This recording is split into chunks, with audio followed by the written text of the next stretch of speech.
حراي بدقامي كما يتصانيحهم حراي جغا حفشا وطت حزنا ماتسينا لنا كم زتريوام زلهم حجون بغلت قولنا خينام توارا درتاتيوم هالو مجمريا أسماتكم سكي أسمات كلالين يوم كاتينا نفت مدفن كيزنا أسمات نايزا قروب أسماتكم سكن قولنا أزهيل هالشي بزز اللو قروب أزهيل زبل سمحي زمان لو شين تاي ترقمو نشيت تاي مالك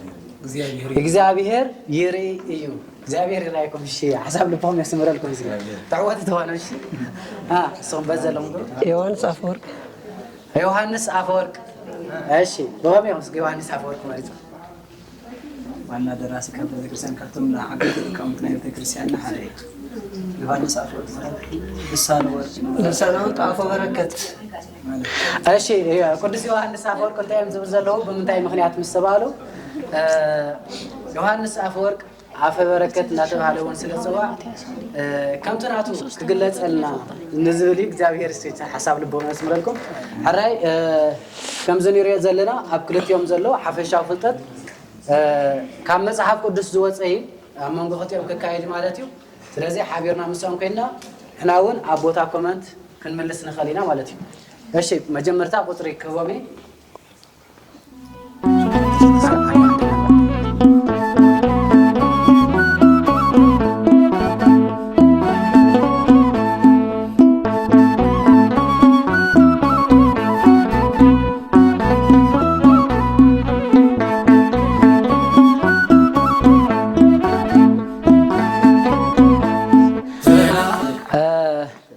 ودينا لنا نبصوا ثنا خنجمرينا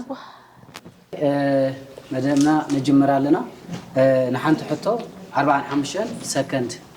45 سكند يا سلازي أنت تحاتي تزلسب لحد عمل يسوى 4 نتبي حبيرهم لحد عمل يسوم كا 3 نتبي مالتي سلازي بزي عم خانا نفلت مدامنا خنجمرينا الشي قصري كتناقرون يخون እሺ በእን ክንጀምር ዮሐንስ አፈወርቅ ማን ይሁን ሙሱ አዛሄል እሺ እስከ ቅዱስ ዮሐንስ አፈወርቅ ጀምር እሺ ቁጥሪ ዮሐንስ አፈወርቅ ሰለስተ ቁጥር 3 ጀምራለና ሰዓት ሓዙ እሺ ንጎይታ ዓለም ኢየሱስ ክርስቶስ ኩሕዙ ካብ ዝመጹ አስከራት እቲ በሐዋርያው ቅዱስ ጴጥሮስ እዝኑ ዝተቆረጸ ምን ይባሃል ማልኮስ እሺ مالكوس ملو نتبي صبغ جميرة مالو قدس يوحنس أفورق أتيلنا حجي ناب أزهيل اسكي وزري 10 شوات وزري 10 شوات فدارينا له ديانو ساعات حازلنا هاوريا قدس باولوس كاد صحافهم 14 ملختات بتوم ناول كسبات استلأخو كندي يوم تغصو أشحري شدشة قدامايت ميتوس كالايت ميتوس تيتو ليمونا كالا يوحنس سالسا يوحنس እሺ እስከዚህ ሀቀጽል እሺ ቲሞቴዎስ መጀመርታ እንደየሙ 4 እሺ ቲቶ ሊሞና ካላ ዮሐንስ ሳልሳ ዮሐንስ አይኮርም እሺ ሰዓት አለቀ ሰዓት ቀደማይ ካላይ ማለት ነው ከተተሓጋገዙ ትኸልይኹም ኣመንጎ እሱ ተዘይብል እሺ ሰዓት ኣኺላ ካብ ግዜኹም ያ ምናልባት ቅድሚ ኣብቲ ሳይመታውና ግን ታ መልስ እንተዘይብላትኩም ከተሓጋገዙ ትኸልይኹም በዚ ክሕግዙኻ ዝኽእሉ ነይሮም ከተነጥብ ክትወስዱ ትኽእሉ ነይርኩም ማለት እዩ ሐዋርያው ቅዱስ ጳውሎስ ዝለኣኸን 14 መልእኽቲ ተናውልቅ ዝተለኣኻ 4 እየን ንሳተን ድማ ቀዳማይ ጢሞቴዎስ ካልኣይ ጢሞቴዎስ ቲቶ ፊልሞና እዚአን 4 እየን ነይረን ነጥቢ ሚድያ ንምልከት እሺ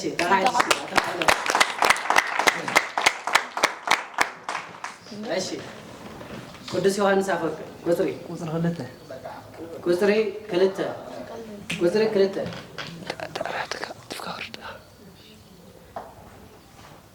ክርስቲያን ክንደይ ልደት ኣለዎ መዓስን መዓስን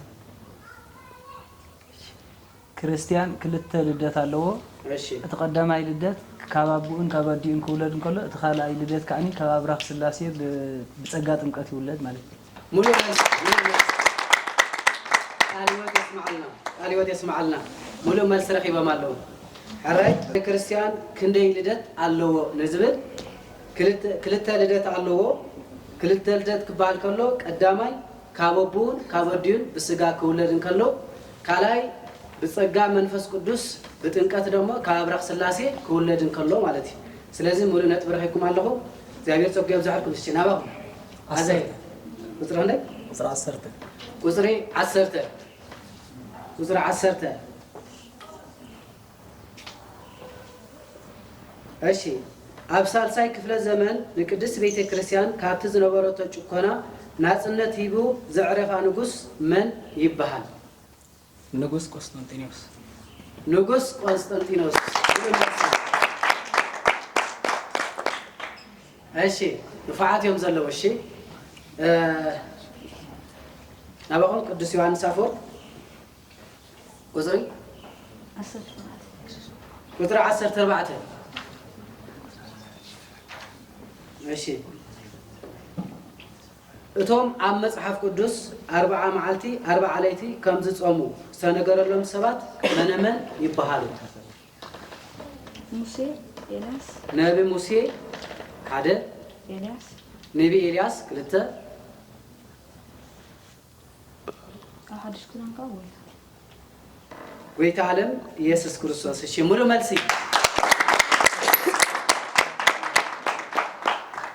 حراي كنقصلينا ازهي ناباهم قطري 5 قطري 5 حاطيات اب كندي يخفل بخندي منقدخه يفصم اسكي اب غبايا زلهم حساب دمص يسمع لكم مسلم حاطيات اب كندي يخفل بخندي منقدخه يفصم ناب حوات حليفات እሺ ناب حوات حليفات እሺ مجمريا حاتيات أب كندي يخفل حاتيات أب سلسة يخفل أب سلسة يخفل بحسب بقال بقبرخ يفصل ماشي أب سلسة يخفل تينا تم سلسة انتين تاني موي كمان متحقق لازم ديس حاتيات أب كلتا يخفل حاتيات أب كلتا يخفل بجيجاين ببدل كايبال بجيجا ببدل الشيء بزفصول لنقع بحسب بجبير بحسب بجبري بغال مولو ميرسي عراي حاتيات اب كندا يخفل اب كلتا يخفل نسو دما جيجان بدلن يلو اب كلتا يخفل جيجا مالت سب كيفلطن زغبرو بدل مالت دمو እንዳፈለጥና እንገብሮ ማለት እዩ ስለዚህ አፋጣጹሙ በከመይ ይፈጸም ለሕዳ ተባይሉ በሰለሰ እሱ ድማ በቃል በግብሪ በሐሳብ ማለት ነው ስለዚህ ምሩ አይን ብለኩም ነጥቢ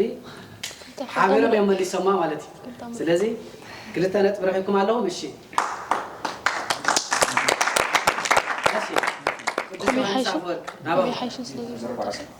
ቁፅሪ 4 እሺ እቶም ኣብዚ ዝተፈላለየ ዘመናት ዝነበሩ ነቢ ሙሴ ነቢ ኤልያስ ከምኡውን ብገለ ካብ ሐዋርያት ብማእከልነት ጎይታ ኢየሱስ ክርስቶስ ኩላቶም ብሓደ ዝተራኸብሉ ኣጋጣሚ ኣበይ ነይሩ ኣብ ደብረ ታቦር ሙሉ መልሲ እሺ ሓራይ ናባኹም ኣዛሄ ንጅምር ኣለና ቁፅሪ 8 ጎይታ ዓለም ኢየሱስ ክርስቶስ ብስጋ ተገሊጹ ኣብ ምድሪ ዘርአዮም ትምህርትን ቅድስት ቤተ ክርስቲያን ቅድሚ ጥምቀት ሓደ ካብ ጥምቀት ክሳብ ስቕለት ከምኡውን ድሕሪ ትንሣኤ ካብ ዕርገት ብምባል ኣብ ሰለስተ ትኸፍሎም ነዚ ሰለስተ ክፍለ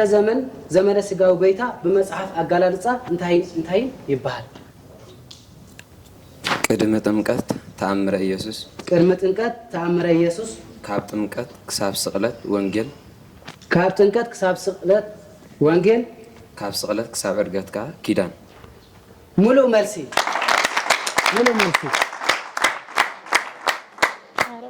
حراي قدس يوحنس أفر نباهم قطر 15 قطر 15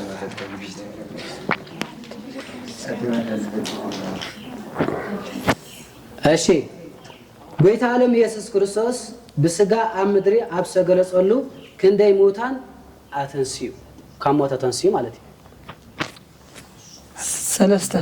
ثلاثة هاشي من يبالو قال إياروس ودتا مبلت الأزار ملو مرسي حراي أزاهيل نابخمي قطري 10 شومنت حراي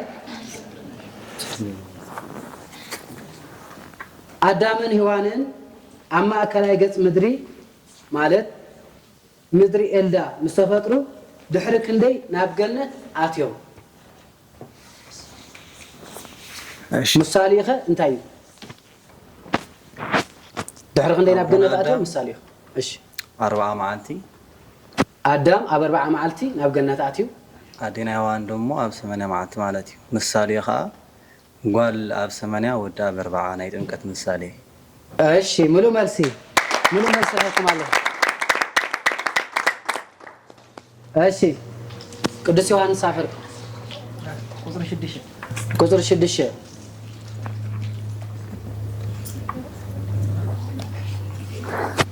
دنجل مريم نقدس إخزابير بمولادها قدس تبهال ويسي قدس بمخانيان إخزابير وليدا حنت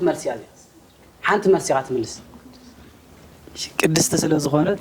ንጎይታ ወሊዳ ቅድስት ስለ ዝኾነት ንጎይታ ወሊዳ ሙሉ መልሲ حراي أزهل نبغى 13 قطر 13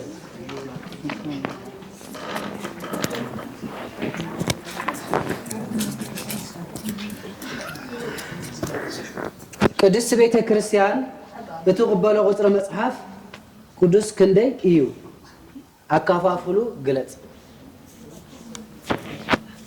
እሺ 81 تقبل مصحفتي እሺ መጽሐፍ ብሉይ መጽሐፍ ሐዲስ ይራህ ተከፍሎ እሺ ሙሉ መልሲ ቤተ ክርስቲያንና ተቀበሎም መጽሐፍቲ 81 እንኳን ከለው አካፋፍሎንካ ብሉይ ኪዳን ሐዲስ ኪዳን ኢልና አብክልተ ንኸፍሎም ማለት እዩ حراي እስኪ ቅዱስ ዮሐንስ አፈወርቅ ቁጥር 1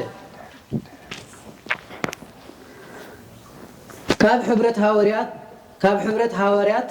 ይሁዳ ምስ ወደቀ ከም መተካእታ ዝተመረጹ መነመን እዮም ካብonከ መን ተመሪጹ ባርናባስ እና ማቲያስ ጋር ተመሪጹ ባርናባስ እና ማቲያስ ጋር ተመሪጹ ሙሉ መልሲ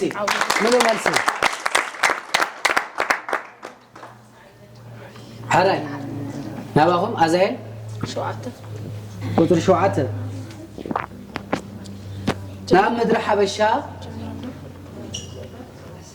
نعم مدر حبشا ويدومو مدر أغازي كرسنا زتاعتو أبو من يبهالو أبونا سلامة كساتي برهان ملو مرسي حراي قدس يوحنس أفورك 22 قطر 22 أب هاجر إرترا أتي بقدس أبونا أبا فيليبوس زفلت عبي قدام من يبهل دبر بيزا ملو مرسي